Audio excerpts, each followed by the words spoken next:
জায়গাটার নাম দুর্গাপুর।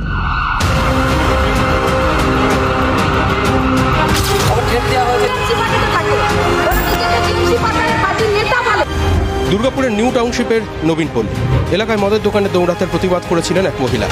এলাকাবাসীর অভিযোগ, এলাকায় মদের দোকানের কারবার চালান শাসক দলের নেতা সুকুমার বাউরি ও তার সাকরেতরা। মদের দোকানগুলো কারা চালায়? আমি তো বলছি নামগুলো। কি নাম? দিল্লি আর সুনীল, বাদল আর বিশ্ব আর ওই সুকুমার বাউরি। সুকুমার বাউরি দেখি হোয়াটসঅ্যাপ। হ্যাঁ, হোয়াটসঅ্যাপে এবারে দাঁড়িয়েছে। কত নম্বর ওয়ার্ডে? কাছে আমরা কতবার গেছি। আবার ও সেদিন রাতে বেলা ওর বর গেছিল, বলছে কি তোর বউকে যেটা প্রস্তাব দেওয়া হয়েছে সেটাই করবে। কি প্রস্তাব তা তো শুরুতেই শুনিয়েছি, আগে শুনুন কেন এই প্রস্তাব। মহিলার স্বামী স্থানীয় স্পঞ্জ আয়রন কারখানার লেবার কন্ট্রাক্টর। কারখানা কর্তৃপক্ষকে চাপ দিয়ে তৃণমূল নেতা ও তার সাকরেতরা মহিলার স্বামীর কাজটা বন্ধ করে দেন বলে অভিযোগ। মহিলা তার স্বামীর কাজ ফিরিয়ে দিতে বললে তাকে ওই প্রস্তাব দেওয়া হয়। সুকুমার, দিল্লি, হ্যাঁ, আর একটা যে বাদল। এটা কি তৃণমূল করেছো? হ্যাঁ, তৃণমূল করে। এটা কি প্রস্তাব দিয়েছে আপনার বউকে? কুপ্রস্তাব দিয়েছে? কুপ্রস্তাব দিয়েছে। তারপর কি বলেছে? কি বলেছে? এই যে শুতে হবে। এই কুপ্রস্তাব মানলে ও চাকরি খুলে যাবে। হ্যাঁ, চাকরি খুলে যাবে। মানে মেয়েটাকে কুপ্রস্তাব দিচ্ছে। প্রস্তাব দিচ্ছে। এই যে কারা? এরা কারা? এরা কারা? ওই যে আমাদের নবীনপল্লীর দালাল। 23 নম্বর ওয়ার্ড নবীনপল্লী, দুর্গাপুর এমএমসি। এরা কি পার্টি করে? হ্যাঁ, ওরা পার্টিতে থাকে। কোন পার্টি করে? টিএমসি পার্টিতে থাকে। ওরা নিজেকে টিএমসি পার্টির নেতা বলে। আমাদেরকে মানতে হবে, আমরা নেতা। পুলিশের উদ্দেশ্যে সুইসাইড নোট লিখে ওই মহিলা গলায় দড়ি দেন। তবে পরিবারের লোকেরা উদ্ধার করেছেন। দুর্গাপুর মহকুমা হাসপাতালে মহিলাকে নিয়ে যাওয়া হয়। সরকারি হাসপাতাল, তাই সাজানো নাটকের অভিযোগ সেখানে খাটছে না। শুধু তাই নয়, 23 নম্বর ওয়ার্ডের প্রাক্তন কাউন্সিলর স্বীকার করে নিচ্ছেন অবৈধ মদের কারবার নিয়ে এলাকায় একটা গোলমাল হয়েছিল। ওখানকার মেয়েরা মদের দোকান বন্ধ করেছিল, এই ভালো কাজটা ওরা করেছিল, এটাও আমি জানি। কিন্তু সেটা নিয়ে যে ঝামেলা হয়েছিল, সেই ঝামেলাটার পরে এতদিন হয়েছিল, এতদিন ধরে চলছে, এটা আমার জানা নেই। আমি মাঝখানে দুপক্ষকেই ডেকে পাঠিয়েছিলাম, এক পক্ষ এসেছিল, এক পক্ষ আসেনি। তারপরে আমি আর এটার বিষয়ে খুব একটা মাথা গলাই। ভবিষ্যতে বিরোধীদের সাজানো নাটক বলার পথটাও বন্ধ করে দিচ্ছেন শাসক দলেরই প্রাক্তন কাউন্সিলর। রাজনৈতিক ব্যাপারই নয়, কারণ বিরোধী কোথায়? বিরোধী কোথায়? ওখানে নেই তো। আমরা তো এত 23 নম্বর ওয়ার্ডে 43 কোটি টাকা খরচা করে উন্নয়ন করেছি। 23 নম্বর ওয়ার্ডে কেমন উন্নয়ন হয়েছে তা তো অবৈধ মদের ব্যবসার অভিযোগই প্রমাণ করে দিচ্ছে। যে অভিযোগের সত্যতা শাসক দল। নমস্কার, আরেকবার আপনাদের সামনে ব্রেকিং নিউজ, যেটা এই মুহূর্তে সারা পশ্চিমবঙ্গ জুড়ে ভাইরাল। সে প্রসঙ্গে যাওয়ার আগে একটু অন্য একটা ভূমিকা করতে চাই। সেটা হচ্ছে কি যে বামফ্রন্টের অত্যাচারিত হয়ে পশ্চিমবঙ্গের জনসাধারণ যে কারণে বর্তমান শাসক দলকে ক্ষমতায় এনেছিল, যে সমস্ত দুর্নীতি, যে সমস্ত অভাব অভিযোগ ছিল বামফ্রন্ট সরকারের বিরুদ্ধে, সেই বামফ্রন্ট সরকারের কোনো একটি নেতার বিরুদ্ধে কোনো রকম অ্যাকশন নেওয়া হয়েছে আজ পর্যন্ত? কোনো বামফ্রন্টের নেতা জেলে গেছে? উত্তর না, জেলে যায়নি। উল্টে তারা আজকে তরমুজ, ওপরে সবুজ ভেতরে লাল। তারা বামফ্রন্ট আজকে তৃণমূলকে ভীষণভাবে সাপোর্ট করছে। যদি বলেন যে কোত্থেকে তৃণমূল সরকার বা বর্তমান শাসক দলের সরকার এই সমস্ত অত্যাচার, এই সমস্ত দুর্নীতি শিখলো, তার মাস্টারমাইন্ড তো বামফ্রন্ট যেগুলো করে এসছে সেগুলোকে বর্তমানে একটা লেভেলে, একটা ক্লাসিক লেভেলে নিয়ে চলে গেছে বর্তমান শাসক দল। এবং এই বামফ্রন্ট এবং কংগ্রেসের যে ভূমিকা গত কয়েকটা বিধানসভা বলুন, পঞ্চায়েত নির্বাচনে বলুন, কি এই লোকসভাতে বলুন, আপনারা একটু মিলিয়ে দেখুন। দেখবেন যে সংখ্যক ভোটের জন্য কানের পাশ দিয়ে কান ঘেঁষে বিজেপি হেরেছে, বা বিশাল মার্জিনেও যেখানে হেরেছে, ঠিক সেই সংখ্যক ভোটই কিন্তু এই বামফ্রন্ট এবং কংগ্রেস পেয়েছে। আপনারা হয়তো অনেকেই জানেন যে এইবার পশ্চিমবঙ্গে বিজেপির আসন সংখ্যা কমেছে, 6টা আসন কম পেয়েছে বিজেপি। 6টা আসন উল্টো দিকে কারা পেয়েছে? কংগ্রেস পায়নি, বামফ্রন্ট পায়নি, তৃণমূলের খাতায় গেছে। তাহলে বামফ্রন্টের এই ভোট যুদ্ধে নেমে লাভটা কি হয়েছে? কংগ্রেসের এই ভোট যুদ্ধে নেমে লাভটা কি হয়েছে? কারণ তারা ভোট কাটার জন্যই নেমেছিল, তৃণমূলের হয়ে ভোট লড়ার জন্যই তারা নেমেছিল। এবং তারা যে সংখ্যায় ভোট পেয়েছে সেই সংখ্যাটাতে বিজেপি পেছনে আছে। তারপরেও ভালো মতো শুনুন বন্ধুরা, তারপরেও বিজেপির ভোট পার্সেন্টেজ কিন্তু 1 হলেও বেড়েছে। 1% ভোট বিজেপি হ্যাজ ইনক্রিজড। উল্টো দিকে তাহলে কি দাঁড়াচ্ছে, যে তৃণমূলের 1% ডিক্রিজড, তৃণমূলের ভোট সংখ্যা কিন্তু ভোট পার্সেন্টেজ কিন্তু বাড়েনি, তারা দে হ্যাভ লস্ট 1%। সুতরাং আপনি তৃণমূলের হাত মানে তৃণমূল যারা করেন বা শাসক দলের কর্মী কর্মচারী যারা রয়েছে, পেটোয়া দালাল যারা রয়েছে, পেটোয়া সাংবাদিক যারা রয়েছে, পেটোয়া চ্যানেল যারা রয়েছে, তাদের লাফালাফি করার কিন্তু কোনো কারণ নেই। আপনারা একবারও বলেননি যে 1% ভোট কিন্তু তৃণমূলের কমেছে এবং বিজেপির 1% বেড়েছে, কয়েকটা হাতে গোনা চ্যানেল বাদ দিয়ে। আপনারা কেউ বলেননি যে বামফ্রন্ট বিজেপির ভোটটা কেটে নিয়েছে। যথারীতি কিছু সেকুলার বাঙালি মানে গত আজকে যাদের বয়স আপনার 34+ ধরে নিন, গত 11 বছর, 34 আর 11তে কত হচ্ছে, 4 × 5 আর 10, 45 বছর যাদের বয়স, যারা জন্ম থেকে দেখে এসছে ইনকলাব জিন্দাবাদ, তাদের মনের মধ্যে তারা যখন বড় হয়েছে তাদের মনের মধ্যে এই সেকুলারিজম বাবা মার কাছ থেকে তারা শিখে এসছে। অর্থাৎ হিন্দু ধর্মকে নিয়ে যা খুশি বলা যায়। উকিল বিকাশ ঘোষাজকে দেখেননি, একজন ব্রাহ্মণ সেকুলার রক্ত দেখাতে গিয়ে গরুর ঠ্যাং খাচ্ছে।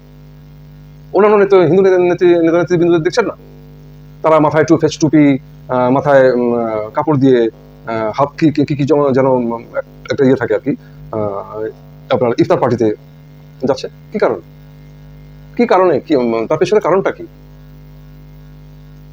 This is secularism. বাঙালি অতিরিক্ত বোঝে, যার ফলে আজকে পশ্চিমবঙ্গের বাইরে বিহারে যান, বিহারের যে কোনো ট্রেনে চেপে বসুন, আমি বাঙালি বলতে পারবেন না, 1 লাফ বের করে দরজা দিয়ে বের করে দেবে, একটা লাথি মারবে দরজা দিয়ে বের করে দেবে। ঠিক আছে, ঠিক তেমনি অন্যান্য প্রদেশও বাঙালি বলে আপনি বিশেষ ইজ্জত আপনি পাবেন না। ওয়ারেস সে সমস্ত রাজ্যে কিন্তু বিবেকানন্দ থেকে শুরু করে ঋষি অরবিন্দ থেকে শুরু করে অনেক বাঙালি মহামানবের মূর্তি কিন্তু স্থাপিত। আজকে ওদেরকে মানে আমাদের ছেলে মেয়ে যারা রয়েছে বা আমাদের বন্ধু বান্ধব যারা রয়েছে তাদেরকে কিন্তু শুনতে হয়, তোদের রাজ্য তো চোরের রাজ্য, you belongs to a state where corruption is the only একমাত্র শিল্প, only industry in your state, এই সমস্ত শুনতে হয়। ঠিক আছে, তো সুতরাং বামফ্রন্টের বিরুদ্ধে কোনো রকম অ্যাকশন নেওয়া হয়নি এবং সেটা ইচ্ছাকৃত আপনাদের বোঝা উচিত। এরপরে যে পয়েন্টটা ভূমিকাটা করতে চাইছি সেটা হচ্ছে যে আপনারা শুনে থাকবেন বা বারবার শুনে থাকবেন, দেখে থাকবেন যে কি করেছে অনুব্রত বাঘের বাচ্চা, কি করেছে শেখ শাহজাহান বিধানসভার ভেতরে দাঁড়িয়ে মাননীয় মুখ্যমন্ত্রী বলেছেন কি করেছে শেখ শাহজাহান, যার 14,000 কোটি টাকা এখনো পর্যন্ত যতদূর জানি 14,000 কোটি টাকা ইডি সিজ করেছে, যথারীতি তার কোনো প্রমাণ দেখাতে পারবে না। তার মানে শাহজাহান এতদিন ধরে যে টাকাটা 14,000 টাকা যদি শাহজাহান নিজে কামিয়ে থেকে থাকে, তাহলে তার 75% কত হয়, যেটা সে ওই তার পার্টির ওপর তলায় পাঠিয়েছে। আপনি ভাবুন, 14,000 কোটি টাকা বাজেয়াপ্ত হয়েছে শাহজাহান। এখনো আমাদের পশ্চিমবঙ্গের প্রাক্তন শিক্ষামন্ত্রী একের পর এক বেনামে, এতদিন তো তার মানে হাঁটুর বয়সী বান্ধবী অর্পিতা নামে সম্পত্তি ছিল, এখন নামে বেনামে বিভিন্ন রকমের প্রপার্টি বেরিয়ে আসছে ইডির খোঁজ খবরে। মনে পড়ে কি যে রাজ্যের ডিজি এগেনস্টে যখন ইডি তদন্ত করতে যায়, তখন কোন রাজ্যের মুখ্যমন্ত্রী ধর্নায় বসতে রাস্তায়, সারদা কেলেঙ্কারির পরের কথা বলছি, যে লাল ডায়েরি এবং যে আপনার পেন ড্রাইভ সেই ডিজি বর্তমান ডিজি হাফিজ করে দিয়েছে। সারদার কোনো তথ্যই নেই, অলমোস্ট সম্ভবত কোনো তথ্যই নেই। কত মানুষের টাকা মারা গেছে আপনারা আন্দাজ করে দেখেন।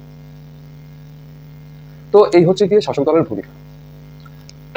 এই ক্ষেত্রে অনেক ফ্রাস্ট্রেটেড, অনেক হতাশাগ্রস্ত বিরোধী দলের কর্মীরা চিৎকার করছে যে আমাদের পেটাচ্ছে, আমাদেরকে মারা হচ্ছে, আমাদেরকে বাড়ি ছাড়া করা হচ্ছে। অনেকে আবার তাদের সমর্থনে বলছে যে এই হিন্দু কর্মীদের যেভাবে বাড়ি ছাড়া করা হচ্ছে, যেভাবে খুন করা হচ্ছে, এটা সম্পূর্ণ একটা মানে সেটিং। তাদেরকে আমি একটু বলতে চাই, সংবিধানটাকে ভালো মতো করে বোঝার চেষ্টা করুন এই সমস্ত উল্টোপাল্টা আরোপ লাগাবার আগে। সেটা হচ্ছে গিয়ে যে রাজ্যে কোনো রকম দাঙ্গা কিন্তু হচ্ছে না, 355 বা 356 ধারা কেন্দ্র সরকার লাগাবে সেই ধরনের অবস্থা কিন্তু নেই। কেবলমাত্র বিজেপি কর্মীদেরকে মারা হচ্ছে, তাদেরকে বাড়িঘর ভাঙা হচ্ছে, তাদের দোকানপাট লুট করা হচ্ছে, তাদেরকে বাড়ি ছাড়া করা হচ্ছে, এই কারণে কিন্তু রাষ্ট্রপতি শাসন জারি হতে পারে না। সুতরাং এখানে সেটিং তত্ত্ব খাটে না। দ্বিতীয়ত, কেন্দ্রীয় সরকার কিন্তু বিজেপি সরকার নয়, কেন্দ্রীয় সরকার কিন্তু সব দলের সরকার। অমিত শাহ স্বরাষ্ট্রমন্ত্রী এবং প্রধানমন্ত্রী নরেন্দ্র মোদী কিন্তু বিজেপির প্রধানমন্ত্রী নয়, সব দলের প্রধানমন্ত্রী, সব দলের স্বরাষ্ট্রমন্ত্রী অমিত শাহ, এটা মাথায় রাখুন। তো রাজ্যের প্রধানটা কি? রাজ্যপাল অর্ডার দিতে পারে যে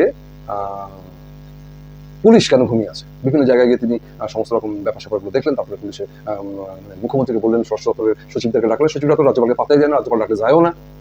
তো তাদেরকে বলতে পারে, চিঠিতে বলতে পারে যে 7 দিনের মধ্যে উত্তর দাও, হ্যাঁ দাও, তেনা দাও। তখন তারা ওই 7 দিনের বদলে 24 দিন, 30 সাথে 21 বা 4 সাথে 28 দিন পরে হয়তো তারা উত্তর দিতে পারে, উই আর টেকিং অ্যাকশন, আমরা অ্যাকশন নিচ্ছি, পুলিশকে বলছি। 28 দিন পরে পুলিশ গিয়ে রিপোর্ট দিল, না ও সমস্ত কোনো এফআইআরই নেই, 1 নম্বর কথা। কারণ পুলিশ এফআইআর নেবে না, কার নির্দেশে নেবে? তাদের মন্ত্রীটাকে পুলিশ সে সমস্ত কিছু দিয়ে বলবে যে ও তার পারিবারিক সম্পত্তি, পারিবারিক বিবাদ, ভাই বিবাদ ইত্যাদি এবং ইত্যাদি বলে রিপোর্ট একটা দিয়ে ব্যাস। সুতরাং এই পরিপ্রেক্ষিতে একমাত্র যেটা উপায় হচ্ছে গিয়ে যে বিজেপি বা বিরোধী দলের যারা কর্মীবৃন্দ রয়েছে তারা যদি একাট্টা হয়ে পাল্টা কিছু দিতে না পারেন, ততক্ষণ পর্যন্ত আপনাদেরকে বাঁচাতে কেউ আসবে না, যদি আপনারা পাল্টা না পারেন। তো সন্দেশখালী মহিলাদের দেখে, সন্দেশখালী বাদ দিয়ে বাকি গোটা পশ্চিমবঙ্গের মহিলাদের বা পুরুষদের এতটুকু লজ্জা হয়েছে? একটু ভাবুন তো, আপনাদের মধ্যে কজন সন্দেশখালী গেছিলেন বা যাওয়ার চেষ্টা করেছিলেন দল বেঁধে, বা রাস্তায় নেমে প্রতিবাদ করেছেন, রাস্তা জ্যাম করেছেন, বা শাসকের বিরুদ্ধে রাস্তায় দাঁড়িয়ে প্রতিবাদ মিছিলে সামিল হয়েছিলেন? বাদ দিন, আপনার ছেড়ে দিন যে আপনি বিজেপি করেন। আপনি পশ্চিমবঙ্গের একজন শিক্ষিত নাগরিক। তো যেহেতু আপনার পরিবারের মহিলাকে পিছিয়ে বানাতে যেতে হয়নি, সুতরাং আপনি সেফ, আপনার কোনো দায়িত্ব নেই। মোটামুটি এটাই হচ্ছে কি বাঙালিদের ভুল। আপনি দেখছেন, আমি দেখছি যে কোনো একটি জায়গার মহিলাদের উপরে প্রতিদিন প্রতি রাত অত্যাচার হচ্ছে, তাদের মাংস খাওয়া হচ্ছে, তাদের ইজ্জত লোটা হচ্ছে। তার প্রতিবাদ কে কিভাবে করেছে আপনারা? উল্টে সন্দেশখালী কি করলো, কতগুলো ভিডিও ছেড়ে দিল এবং ভিডিও ছেড়ে দিয়ে প্রমাণ করার চেষ্টা করলো যে না, এগুলো সমস্ত ফেক না। এটা প্রমাণ করে দিয়েছে সন্দেশখালীর বাসিন্দারা। সেখানে কিন্তু সমস্ত যতজন ভোটার ছিল তারা কিন্তু লেখাপত্রকেই ভোট দিয়েছে, প্রমাণ করে দিয়েছে যে তারা যা বলেছে সেটা সত্যি। কতজন গিয়ে সন্দেশখালীতে এটা দেখার চেষ্টা করেছেন দিনের বেলায় যে ওখানে আদৌ পুরুষ রয়েছে কিনা, মহিলারা কিভাবে রয়েছে, জল আনতে যেতে পারছে কিনা দিনের বেলা, রাতের বেলা কচু বনের গিয়ে লুকিয়ে রয়েছে, রাত্রিবেলা জল আনতে পারেন, আনলেই পেটাচ্ছে। এরকম অবস্থা পশ্চিমবঙ্গে চলছে। সন্দেশখালী যেটা বলা হচ্ছিল যে প্রতিটা জায়গায় রয়েছে, এবং সেটা গতকাল বা গত পরশুদিন প্রমাণিত দুর্গাপুরের একটি ঘটনা। এবার আসল কথায় আসি, যেখানে একটা স্পঞ্জ আয়রন, দুর্গাপুরের একটা স্পঞ্জ আয়রন ফ্যাক্টরির এক লেবার কন্ট্রাক্টর কে, সেও তৃণমূল করে, সেও ঘটনাক্রমে কিন্তু তৃণমূল করে, কোনো একটা ইন্টারেস্ট সে হয়তো পয়সা অস্বীকার করেছে বা অন্য কোনো একটা ব্যাপার স্যাপার হবে, তার কাজটি কিন্তু মালিক পক্ষকে বলে তার কাজটি শেষ করে দেয়।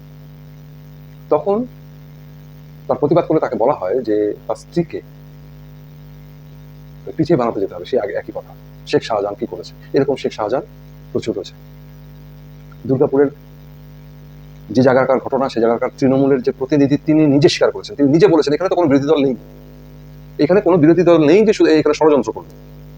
এখানে যে যত জায়গা রয়েছে 43 কোটি টাকা খরচা করে আমরাই উন্নয়ন করেছি, আমরাই আছি, এখানে দ্বিতীয় কোনো ব্যক্তি নেই। তাহলে সে কে? যে নাকি তার স্ত্রীকে শুতে, তাদের সঙ্গে শুতে বলেছে, এবং যদি শোয় বা স্ত্রী, সেই ভদ্রলোকের স্ত্রী যদি সে নেতার সঙ্গে শোয়, তবে গিয়ে স্পঞ্জ আয়রনের সেই কর্মীর ব্যবসা খুলে দেওয়া হবে, তার কাজটি খুলে দেওয়া হবে। তৃণমূল নিজে স্বীকার করছে, তৃণমূল বর্তমান শাসক দলের ওখানকার স্থানীয় নেতারা এই কথাগুলো স্বীকার করছে। প্রমাণ লাগে, আমি প্রমাণ জুড়ে দিচ্ছি, যেটা আমার বানানোর কথা নয়। আর এই ধরনের ঘটনা প্রত্যেকটা গ্রামে, প্রত্যন্ত গ্রামে, শহরাঞ্চলে না হলেও প্রত্যন্ত গ্রামে কিন্তু হচ্ছে, আছে এই জিনিসগুলো। এবার কথা হচ্ছে কি যে আপনারা কতটা সঙ্গবদ্ধ, এটা একটু ভালো। এর প্রতিবাদ আপনাদেরকেই করতে হবে, তা নাহলে এর থেকে বেরোতে পারবেন না, কোনোদিনই বেরোতে পারবেন না। যতদিন আপনি ভয় থাকবেন ততদিন আপনার উপরে এই ধরনের অকথ্য অত্যাচার চলতে থাকবে। আপনি সিঁড়ি বানাতে যাবেন, তার জন্য পয়সা দিতে হবে। আপনি একটা শেড বানাতে যাবেন, তার জন্য আপনাকে পয়সা দিতে হবে। আপনি বাড়ির জমি কিনবেন, তার জন্য আপনাকে পয়সা দিতে হবে। অস্বীকার করবেন, বাড়ির জমি কিনতে পারবেন না। এই অবস্থা পশ্চিমবঙ্গে কতদিন চলবে প্রশ্ন করাটা ভুল, কতদিন চলতে দেবেন, এই প্রশ্নটা আপনাদের সামনে রাখছি। গতকালকে আমার ভিডিওতে আমি বলেছিলাম, যারা বিরোধী এমপি প্রার্থীদেরকে বিভিন্ন জায়গায় ঘুরতে বাধা দিয়েছিল, যে সমস্ত শাসক দলের কর্মীরা, তাদেরকে রীতিমতো সম্বর্ধনা দেওয়া হচ্ছে। অনেকটা কেরালা মডেলে। কি ব্যাপার করার কেরালা মডেলে? বাসে করে কিছু তরুণী যাচ্ছে, সেই তরুণীদের দেখে কোনো এক সম্প্রদায়ের একটি যুবক হস্তমৈথুন করছিল। ওই মেয়েগুলো বাস থেকে নেমে পুলিশকে খবর দিয়েছে, পুলিশ এসে তাকে গ্রেপ্তার করেছে, এবং 1 সপ্তাহের মধ্যে তার বেল হয়ে গেছে। এবং যেই মুহূর্তে বেল হয়েছে, কংগ্রেসের এবং সিপিএম এর কর্মীরা তাকে রীতিমতো মালা দিয়ে সম্বর্ধনা জ্ঞাপন করে। ভাবুন ভাবুন কোথায় চলে গেছে। এর বিরুদ্ধেও যদি আপনারা প্রতিবাদ না করেন, জেগে না ওঠেন, কালকে আপনাদের ঘরে কিন্তু ওই সাদা থান সামনে চলে আসবে, অথবা আপনার স্ত্রীকে শুতে যেতে বলতে হবে। কারা বলবে না, সে শাহজাহান এদের মতো, অথবা আপনার কপালে ওই চড়ান এই সমস্ত রয়েছে, আমাদের কপালে রয়েছে হয়তো। তো বাদ বাকিটা খবরেই দেখেন। ধন্যবাদ।